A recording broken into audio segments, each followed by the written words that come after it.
Praise the lord.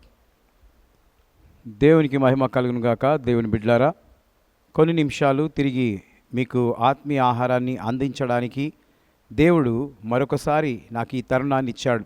కాబట్టి జాగ్రత్తగా మీరు వినాలని ప్రభు పేరట మనవి చేయుచున్నాను. ఇప్పుడు మనం ధ్యానించబోయే ధ్యానాంశం ఏంటంటే, ఎవరి కొరకు అని అంటే జెఫన్యా అను మాటకు అర్థము యెహోవా కాపాడుతాడు అని అర్థం. అయితే ఈ గ్రంథానికి రచన జెఫన్యా. సుమారు క్రీస్తు పూర్వము 609 నుండి 640 సంవత్సరాలలో ఈ యొక్క జెఫన్యాలోని ఆత్మీయ అనుభవాలను మనము తెలుసుకుందాం. మొట్టమొదటిగా, దేవునిని విసర్జించవద్దు అని హెచ్చరించిన జెఫన్యా గ్రంథం 1వ అధ్యాయం 6వ వచనంలో ఈ విధంగా వ్రాయబడి ఉంది. నేను చదువుతాను, మీరు జాగ్రత్తగా వినాలని ప్రభు పేరట మనవి చేయుచున్నాను. యెహోవా అనుసరింపక ఆయనను విసర్జించి ఆయన యొద్ద విచారణ చెయ్యని వారిని నేను నిర్మూలము చేసేదను.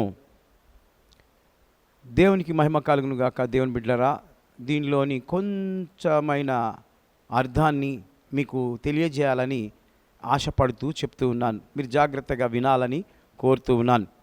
దేవుడు జెఫన్యా ద్వారా హెచ్చరిస్తున్నాడు.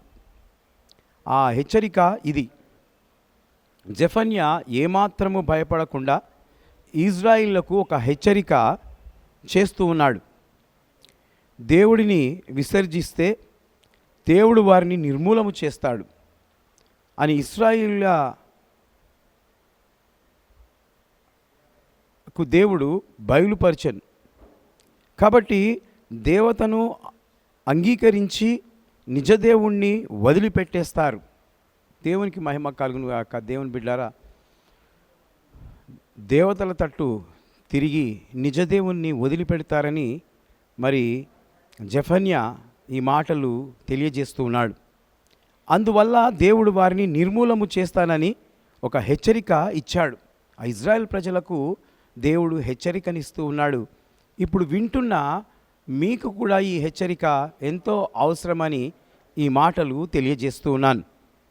దేవుని బిడ్డ నీవైనా నేనైనా దేవుని స్థానములో మరొకరికి మన హృదయంలో చోటిచ్చి ఆయనను బాధ కలిగిస్తే మనము కూడా నిర్మూలంగా కావడానికి పాత్రులమే.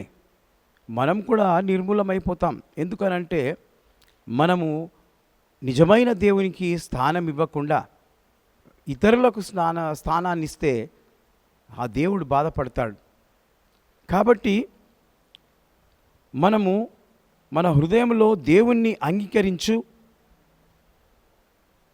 అంగీకరించి దేవుడు నిన్ను దీవిస్తాడు. ఎప్పుడు దేవుణ్ణి నీవు అంగీకరిస్తే అప్పుడు దేవుడు నిన్ను దీవిస్తాడని వాక్యం సెలవిస్తూ ఉంది. కాబట్టి దేవునిని విసర్జించవద్దు అని హెచ్చరిస్తూ జెఫన్యా ఈ మాటలు నా ద్వారా తెలియజేస్తూ ఉన్నాడు. కాబట్టి దేవునికి స్తోత్రం. దేవుని బిడ్డలారా, ఈరోజు నీవు దేవుణ్ణి విసర్జిస్తున్నావా? దేవుణ్ణి వదిలిపెట్టావా? లోకం తట్టు తిరుగుతున్నావా? ఒకవేళ ఆ విధంగా తిరిగినట్లయితే దేవుడు ఈ మాటల ద్వారా నిన్ను హెచ్చరిస్తున్నాడని తెలుసుకోవాలని ఈ మాటలు చెప్తూ ముగిస్తున్నాను. దేవుడి మాటలు దీవించి ఆశీర్వదించును గాక.